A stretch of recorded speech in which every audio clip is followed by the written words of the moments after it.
안녕하세요. 반갑습니다. 강산들이고요. 오늘은 산들이가 요양원에 입소해 계시는 입소자 이야기를 한번 해보려고 하는데요.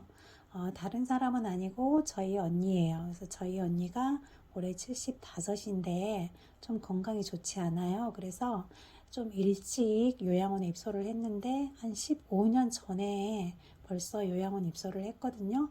그리고 입소 당시에는 멘탈은 정상이었는데 언니가 좀 걸음을 걸을 수가 없었어요. 그래서 워커 보행을 하고 있는 상태에서 요양원 입사를 했고요.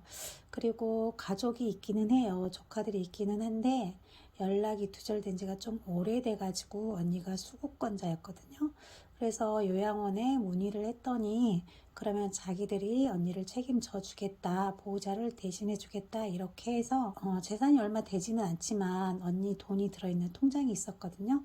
그래서 그 통장을 요양원에다 맡기고 이제 언니가 돌아가실 때까지 끝까지 책임을 져주겠다라는 약속을 받았죠.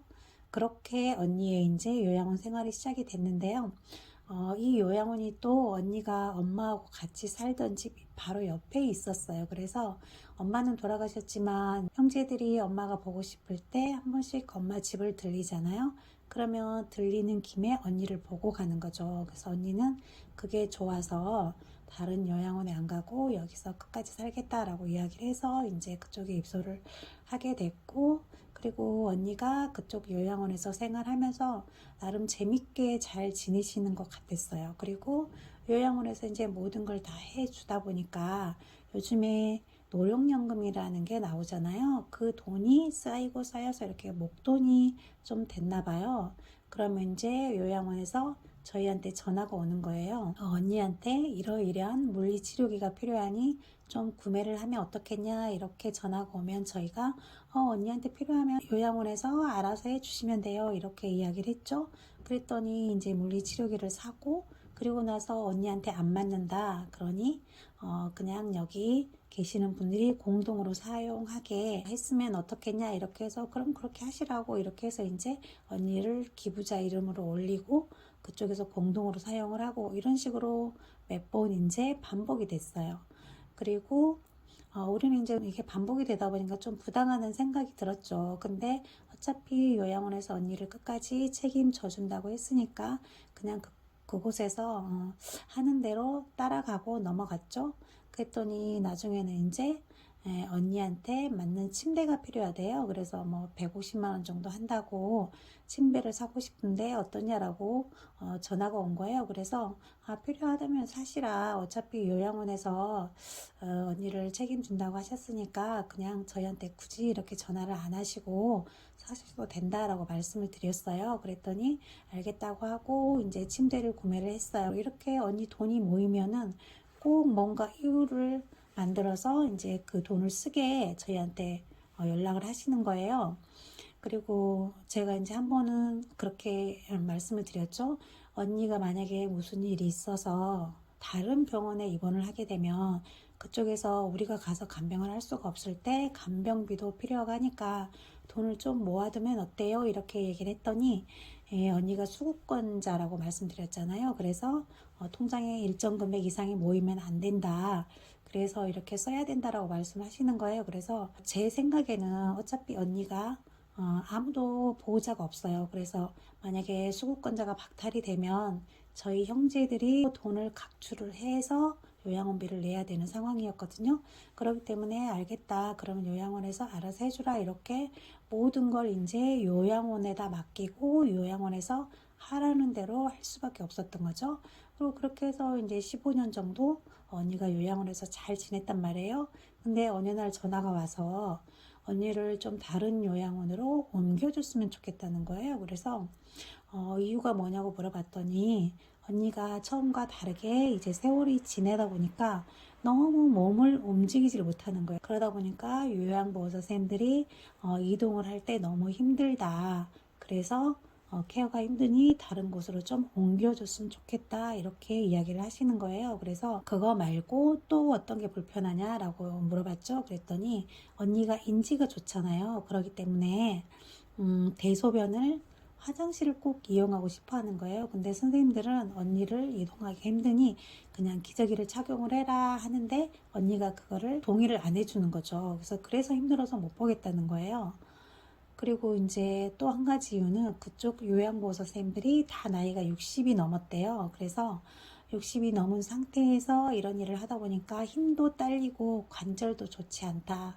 그래서 우리 언니 같은 경우는 못 보겠다 이렇게 이야기를 하신다는 거예요. 그리고 계속 만약에 퇴소를 안 하면 자기들이 그만두겠다 이렇게까지 얘기를 한다고 하시더라고요.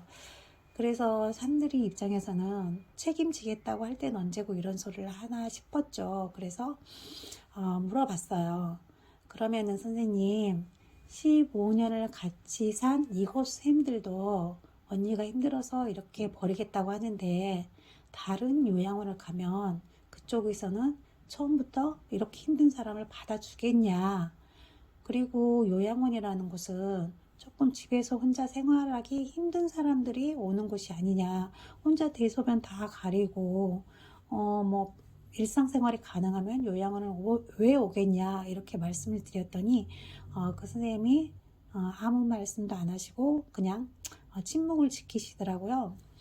그래서 산들이가 일단은 언니가 이곳 요양을 꼭 안 떠나려고 한다. 그러니 제가 한 달에 한 3일 정도씩 오프 신청을 해서 언니를 케어하겠다라고 말씀을 드렸어요. 그리고 나서 이번에 이제 3일 동안 오프 신청을 하고 언니를 케어를 하러 갔죠. 그래서 언니를 데리고 나와서 엄마 집에 가서 같이 밥도 먹고 생활도 해보고 그리고 차에 태워서 이제 차박도 하면서 나름대로 그러니까 2박 3일을 잘 보내고 왔어요. 근데 같이 있어 보니까 언니가 확실히 기저귀 착용은 안 하려고 하고 대소변이 마려우면 마렵다라고 이야기를 하시는 거예요. 그래서 변기를 데워주면은 이제 혼자 변을 보고 그렇게 해서 언니가 인지가 멀쩡하다 보니까 선생님들이 더 힘든 부분도 있겠다라는 생각은 들더라고요. 하지만은 언니가 막무가내로 막 기저귀를 함부로 뺀다든지 막 그러지는 않았어요. 잠깐 이제 차박을 하면서 저녁에 기저귀를 채워봤더니 소변을 보고 나면은 찝찝하잖아요. 그러니까 나 소변 봤다 이렇게 말을 해요. 근데 제가 너무 잠에 취해서 못 일어나면은 그 기저귀를 살짝 빼는 거예요. 근데 이제 그게 소변일 때는 괜찮은데 대변일 때는 선생님들이 일이 많아지잖아요. 그래서 그런 거를 못 참아 했던 것 같아요. 근데 꼭 빼기 전에 이야기는 하거든요. 근데 그때마다 이제 선생님들이 못 해주겠다는 거죠. 너무 한 사람만 보는 것도 아니고 케어를 여러 명 해야 되는데 우리 언니 한 사람한테 매달릴 수가 없다 이렇게 말씀을 하셨었거든요. 근데 그게 이제 조금 이해가 가더라고요. 그래서 그렇게 해서 이제 3일을 보내고 언니한테 또 물어봤어요. 언니, 내가 있는 곳으로 요양원을 옮길까? 이렇게 물어봤더니 언니가 싫다는 거예요. 동생들이 다 전라도 쪽에 있기 때문에 나는 그리고 이쪽이 엄마 집이 있으니까 그래도 여기에 있어야 형제들이라도 한 번씩 보지 않겠냐. 만약에 너한테 가 있으면 너는 자주 볼 수 있지만 다른 형제들은 영영 못 볼 것 같다. 그렇게 얘기하면서 힘들어도 그냥 그쪽에 있고 싶다는 거예요. 그래서 이제 또 어쩔 수 없이 언니를 그쪽 요양원에 데려다 주게 됐어요. 그래서 데려다 주러 갔는데 그쪽에 이제 그 복지사 선생님이 나오셔가지고 이런 말씀을 하시더라고요. 자기가 저희 언니랑 지낸 지가 벌써 12년이래요. 그래서 올라가면은 반갑게 막 선생님 오셨냐고 인사도 해주고 해서 자기도 같이 있고 싶다.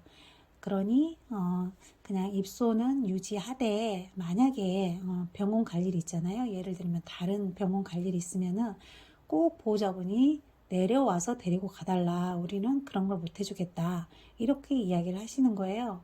그러니까 입소는 허락을 할 테니 어쨌든 우리가 요구하는 대로 다 해라 이런 식이었어요. 그래서 조금 서운하긴 했지만 그래도 언니가 계속 계셔야 되는 곳이잖아요. 그래서 알겠다라고 하고 이제 입소를 시켜드리고 나왔거든요. 근데 오는 동안에 너무 눈물이 나는 거예요. 그런 취급을 받고 있는 언니도 불쌍하지만은 이 요양원이라는 곳이 이렇게 쉬운 입소자만 골라서 받는 곳이었나?